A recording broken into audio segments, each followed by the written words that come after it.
Hello friends, how are you? Welcome to Indira civil services with Anuj Patel. हम लोग बात कर रहे हैं डेली करंट अफेयर्स की सीरीज़ पे। तो आज की सीरीज़ पे देख सकते हैं कि होगा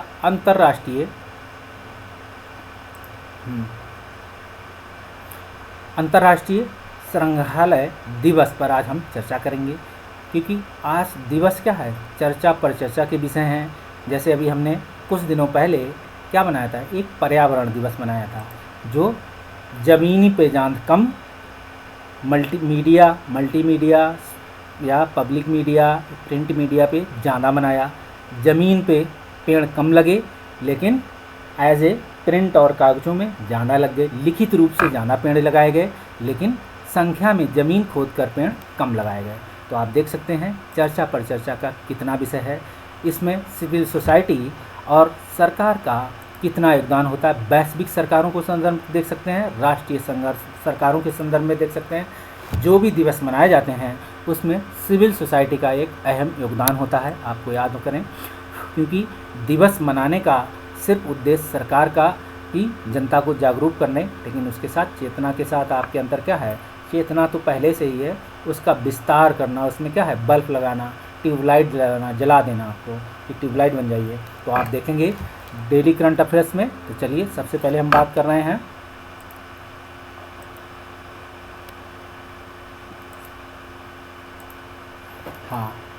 देखेंगे डेली करंट अफेयर्स को हम देख रहे हैं Indira civil services by Anuj Patel sir. आपको अगर कोई कमेंट, कोई सजेशन लेना हो, कोई बात कहनी हो, तो आप इस नंबर पर फ़ोन करके बता सकते हैं।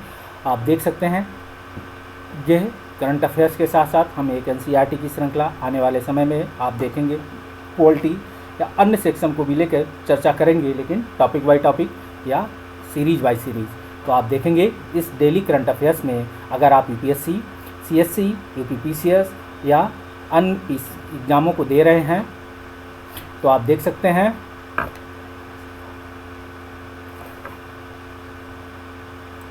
ठीक, आप देख सकते हैं कि यूपीएससी, सीएससी, यूपीपीसीएस 2021 जो श्रृंखला है, आप इसे प्री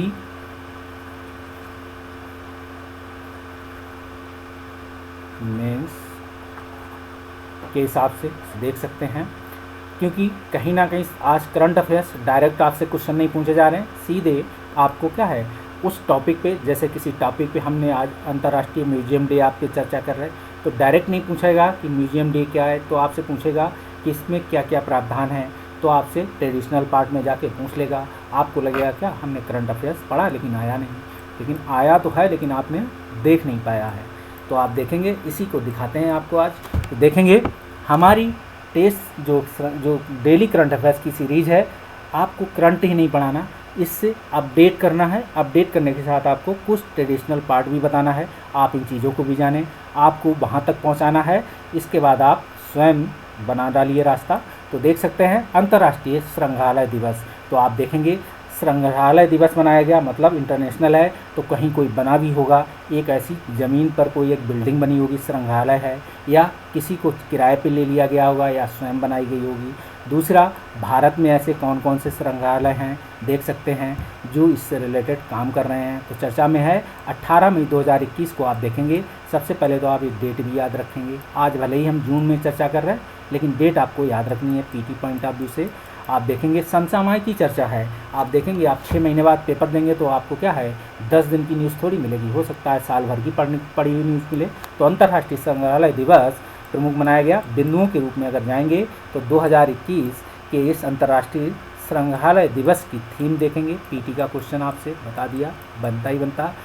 संग्रहालय का भविष्य और पुनर्वास और पुनर्कल्पना। तो आप देख सकते हैं भविष्य की बात है, पुनर्प्राप्त, जो खो गया है वो संग्रहालय में जाके आप ले सकते हैं, तो वो पुनर्प्राप्त हो गया। या कुछ पुनर्कल्पना कर सकते हैं संग्रहालय की चीज़ों को देख कर कि हम भी इन चीज़ों से कुछ और बना सकते हैं। तो अंतर्राष्ट्रीय संग्रहालय दिवस देखेंगे कि अवसर पर भारत सरकार की सांस्कृतिक मंत्रालय ने कोविड-19 की महामारी के संदर्भ में क्या है, संस्कृति की प्राथमिकताओं और उससे संबंधित संग्रहालय की भूमिका पर विचार करने हेतु एक चर्चाओं का आयोजन किया। तो सबसे पहले तो ये है कि कोविड-19 में जो संस्कृति की प्राथमिकताएं हैं उस पे चर्चा करने के लिए जो है अंतर्राष्ट्रीय संग्रहालय दिवस जो मना था उसने इस पे एक आयोजन किया। तो ये पीटी का क्वेश्चन आपसे पूछा जा सकता है, इसे याद रखें।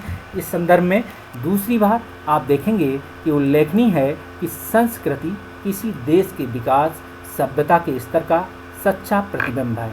तो आप इसे देखेंगे, विकास और सभ्यता के स्तर पर क्या है, एक सच्चा प्रतिबिंब है। आप इसको देखेंगे किस तरीके से प्रतिबिंब है, ये दिखाएंगे कि संस्कृतियाँ किस तरीके से किस प्रतिबिंब का निर्धारण करती हैं, उनको देख सकते हैं। तो देशों के विकास और सभ्यता के स्तर का सच्चा प्रतिबिंब है। भारत पुरातात्विक खोज का एक भंडार है। ठीक है, भारत का इस संदर्भ में क्या योगदान है आप वो भी देख सकते हैं कि विकास और सभ्यता के इस स्तर का एक सच्चा जो प्रतिबिंब है। भारत जो है पुरातात्विक खोजने का खजाने का एक भंडार है। इसकी सांस्कृतिक समृद्धि विश्व प्रसिद्ध है। तो आप देख सकते हैं भारत में जो पुरातात्विक खोजें हैं वो कहीं ना कहीं भंडार हैं। दूसरा, भारत सरकार के ने देश की सांस्कृतिक संपदा को जन जन तक पहुंचाने और इससे परिरक्षित कराने पर विशेष ध्यान दे रही। आप देखोगे भारत ने कई ऐसे हेरिटेज प्रोग्राम खोज रखे हैं, चला रखे हैं। उत्तर प्रदेश सरकार ने भी चला रखे हैं, भारत सरकार ने भी चला रखे हैं, जो क्या है सांस्कृतिक संपदा के साथ साथ और भी अन्य संस्कृतियों के बचाव के लिए बात करती है या अन्य पुरातात्विक खोजों के भंडार को संरक्षित करने के लिए बात है, इनको भी ध्यान दे सकती है। अंतर्राष्ट्रीय संग्रहालय दिवस क्या होगा, आप देखेंगे अंतर्राष्ट्रीय संग्रहालय दिवस जो है वैश्विक स्तर पर 18 मई को मनाया गया था। इस दिवस को मनाने का उद्देश्य था सामाजिक, सबसे पहले क्वेश्चन पूछा जाएगा इसका उद्देश्य भी, ठीक, पीटी में याद रखना, सामाजिक विकास में संग्रहालय की महत्वपूर्ण भूमिका को लेकर जागरूकता बढ़ाना। तो आप देखेंगे सामाजिक विकास में संग्रहालय किस तरीके की भूमिका निभा रहे हैं, इसकी जागरूकता सरकारें और सिविल सोसाइटी कैसे निभा रही हैं या क्या योगदान दे रही हैं, आप कैसे योगदान दे रहे हैं, इन सबको देख सकते हैं। वैश्विक संग्रहालय स्तर पर अंतर्राष्ट्रीय संग्रहालय दिवस का आयोजन प्रत्येक वर्ष इंटरनेशनल काउंसिल ऑफ म्यूजियम द्वारा किया जाता है। आप ये भी देखेंगे जो वैश्विक स्तर पर है, प्रत्येक वर्ष क्या है इंटरनेशनल काउंसिल ऑफ म्यूजियम द्वारा ये स्तर संग्रहालय शुरू किया गया है। इंटरनेशनल काउंसिल ऑफ म्यूजियम द्वारा अंतर्राष्ट्रीय संग्रहालय दिवस को वर्ष 1977 में प्रत्येक वर्ष क्या है वैश्विक स्तर से आयोजित किया जा रहा है। ये भी पूछा जाता है कि ये कब से शुरू हुआ है, ये भी पीटी में आपसे क्वेश्चन पूछा जा सकता है, इसको देख सकते हैं। इसके साथ ही इसके संग्रहालय के महत्व क्या हैं, तो अंतर्राष्ट्रीय संग्रहालय परिषद जो है का कहना है कि संग्रहालय सांस्कृतिक आदान प्रदान, संस्कृतियों के संवर्धन, लोगों के बीच आपसी समझ, सहयोग, शांति का विकास में महत्वपूर्ण भूमिका निभाते हैं। तो आप देख सकते हैं कोविड-19 के दौरान इसका आयोजन करने का उद्देश्य क्या था। तो आप देखेंगे कहीं ना कहीं क्या है एक विकास को, सामाजिक विकास को बढ़ावा देने के साथ सांस्कृतिक आदान प्रदान, संस्कृतियों के संवर्धन, लोगों के बीच आपसी समझ, सहयोग, शांति का विकास, ये सभी संग्रहालय के उद्देश्य हैं। चाहे भारत में भी ऐसे संग्रहालय आपको दिखाई पड़े, आप उन उद्देश्यों को इसी तरीके से लिख सकते हैं जो संग्रहालय भारत में लिखे हैं। स्पेसिफिक रूप से हैं तो उनको इन शब्दों से जोड़ते हुए लिख सकते हैं। संग्रहालय में जाकर मानव अपने इतिहास के बारे में महत्वपूर्ण जानकारी जुटा सकता है। ये जुटा लिखा है लेकिन जुटा सकता है, याद रखना। इसके अतिरिक्त भूतकाल में हुई घटनाओं को भी सीख सकता है कि भारत में क्या घटनाएं घटी थी, उससे रिलेटेड जो संग्रहालय में मिलेंगी चीज़ें, अंतर्राष्ट्रीय जगत में क्या घटनाएं घटी, कौन सी आपदाएं आई। अब इस आपदा जैसे कोविड-19 की आपदा आई तो अंतर्राष्ट्रीय संग्रहालय में इससे रिलेटेड बहुत सारी लिपियां, बहुत सारे साक्ष्य आपको मिलेंगे। ये एक राष्ट्र जो है अंतर्राष्ट्रीय आपदा थी जो कहीं ना कहीं मानव, आर्थिक, जनधन, बहुत सारी घटनाओं को जन्म दिया, लोगों को हानि पहुंचाई, आप देख सकते हैं। और आप ये भी देखेंगे इस संग्रहालय में आप जाएंगे तो हमारी संस्कृति को विभिन्न तरीके से प्रदर्शित करने में महत्वपूर्ण भूमिका निभाते हैं। इंटरनेशनल काउंसिल ऑफ म्यूजियम की चर्चा करें तो देखेंगे इंटरनेशनल काउंसिल ऑफ म्यूजियम एक वैश्विक स्तर का क्या है गैर सरकारी संगठन है। और जो गैर सरकारी संगठन होते हैं वो आप देखेंगे NGOs के रूप में कह सकते हैं या कहेंगे सिविल सोसाइटी का हिस्सा हैं, ये भी कहेंगे। लेकिन इस सिविल सोसाइटी में सरकार, गवर्नमेंट की क्या योगदान है, गवर्नमेंट क्या योगदान देती है जो है इन अंतर्राष्ट्रीय सरकारें।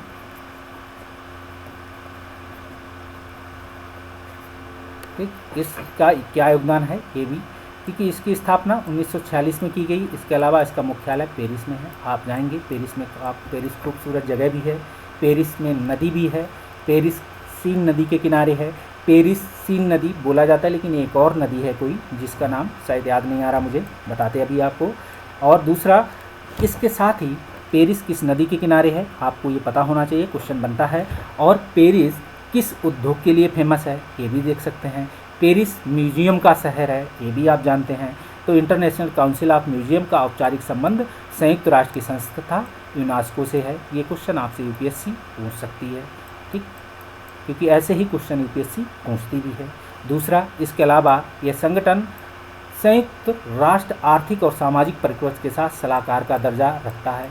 ये भी क्वेश्चन यूपीएससी पूछ सकती है आपसे, ठीक। दूसरा, इस क्वेश्चन में आप जाएंगे, यह संगठन वैश्विक स्तर पर क्या है, सांस्कृतिक विरासत को बढ़ावा देता है और इसे संरक्षित करता है। तो देखेंगे सांस्कृतिक विरासत जो है उनको बढ़ावा भी देगा और संरक्षित का काम, दोनों काम करता है। तो आप देखेंगे एक तरफ ये म्यूजियम क्या है, संयुक्त राष्ट्र की संस्था यूनेस्को से जुड़ी हुई है। दूसरा, आप ये भी देखेंगे कि ये एक सलाहकार का दर्जा किस संगठन के साथ है, संयुक्त राष्ट्र के जो आर्थिक और सामाजिक परिषद है। तो संयुक्त राष्ट्र के कितने अंग हैं, इस अंग के कौन कौन से उद्देश्य हैं उनको भी चर्चा में ले लें कि संयुक्त राष्ट्र के कितने अंग हैं, ये आप देखें और इसको चर्चा बनाएं। इस तरीके से आप देखेंगे, आपने संयुक्त राष्ट्र संघ को भी जान लेंगे कि संयुक्त राष्ट्र संघ में कौन सा चार्टर के तहत आया, कौन सी संधि, कौन से देशों का योगदान। द्वितीय विश्व युद्ध के बाद आप देखेंगे जो है यूएनओ का अस्तित्व आता है और बहुत सारी, आप जाएंगे एक ट्रीटी है, उस ट्रीटी का नाम देखें। उस ट्रीटी के तहत आप क्या है, आपको कौन, जब संयुक्त राष्ट्र चार्टर, संयुक्त राष्ट्र संघ का गठन हो जाता है तो उसमें बहुत संयुक्त राष्ट्र संघ कोई एक संस्था में उसके कई अंगों से मिलकर एक संयुक्त राष्ट्र का गठन हुआ है। तो संयुक्त राष्ट्र के कितने अंग हैं, तो उन्हीं में से आपको 2 अंग दिखाई पड़े। आपको देखो, एक यूनेस्को जो दिखाई पड़ रहा है, दूसरा क्या है, संयुक्त राष्ट्र आर्थिक सामाजिक परिषद है जो एक सलाहकार का दर्जा प्राप्त है, इसको भी देख सकते हैं। इस तरीके से आप बात करें अगर मेंस के क्वेश्चन की, तो देखेंगे राष्ट्रीय और अंतर्राष्ट्रीय दिवस मनाने का क्या उद्देश्य होता है, क्योंकि कोई भी अंतर्राष्ट्रीय दिवस जब मनाया जाता है तो राष्ट्रीय सरकारें भी मनाती हैं। इससे सरकार तथा नागरिक समाज के योगदान की चर्चा करते हुए आज दिवस सिर्फ चर्चा के विषय हैं, क्योंकि ये भी एक चर्चा का विषय था अंतर्राष्ट्रीय दिवस जो बनकर रह गए हैं, समीक्षा कीजिए। तो इस तरीके से लिख सकते हैं कि क्या बढ़ावा देते हैं। आप इस पेपर से आप जाएंगे जो है किसमें, इसके जो जीएस के फर्स्ट पेपर में कुछ सोसाइटी से रिलेटेड है, जीएस के सेकेंड पेपर में लिख सकते हैं, कुछ अन्य हिस्सों में भी लिख सकते हैं जहां इसे ज़रूरत है। आईआर के संदर्भ में पूछा जा सकता है, कुछ हद तक लिख सकते हैं। डायरेक्ट क्वेश्चन नहीं है, लेकिन इनडायरेक्ट रूप से आप इस क्वेश्चन को कई जगह जोड़ सकते हैं, लिख सकते हैं। भारत सरकार के संदर्भ में लिख सकते हैं, जन चेतना के संदर्भ में जोड़ सकते हैं, ठीक है। ऐसा मौका मिले तो जीएस के 4th पेपर में एक पॉइंट के रूप में एप्लीकेशन कर सकते हैं, क्योंकि जन चेतना का हिस्सा है आपके, और जन चेतना ही क्या है, जीएस का 4th पेपर जन चेतना ही है। आपके अंदर की चेतना कितनी जागृत है वही आपको वहाँ लिखनी है। अन्य पेपरों से कितनी चर्चा करते हुए तीनों पेपरों का निचोड़ जो है अपनी चेतना में मिलाते हुए एक मिक्सिंग का 4th पेपर का गठजोड़ है। तो आप देखेंगे कहीं ना कहीं कोलेशन की एक जो संयुक्त कहते हैं, संयुक्त सरकार का गठन, तो संयुक्त की जो कोलेशन गवर्नमेंट कहते हैं जिसे, या तो उसी तरीके से जीएस का 4th पेपर बना है। कोई कहता है कि ये पब्लिक एड का पार्ट है, कोई कहता है कि ये क्या है, ये एक फिलासफी का पार्ट है, कोई कहता है नहीं ये ज्योग्राफी भी इसमें योगदान है, कोई कहता है पॉलिटिकल साइंस है। तो सबको थोड़ा थोड़ा क्या है, थोड़ा थोड़ा अंश उसमें है, उसी में से एक अंश आप इससे लिख सकते हैं। तो है वो आपको अच्छा लगा होगा। तो प्लीज़ इन जो भी पढ़ लिख रहे हैं इंदिरा सिविल सर्विसेज के अंतर्गत पढ़ रहे हैं, आप इस चैनल को लाइक और सब्सक्राइब करें, कमेंट करें, सजेशन कर सकते हैं, नंबर दिया गया आप फ़ोन कर सकते हैं। और भी किसी बात की कोई बात हो, कोई चीज़ हो तो आप मांग सकते हैं। तो चलिए मिलते हैं अगले वीडियो में, तब तक के लिए बाय बाय।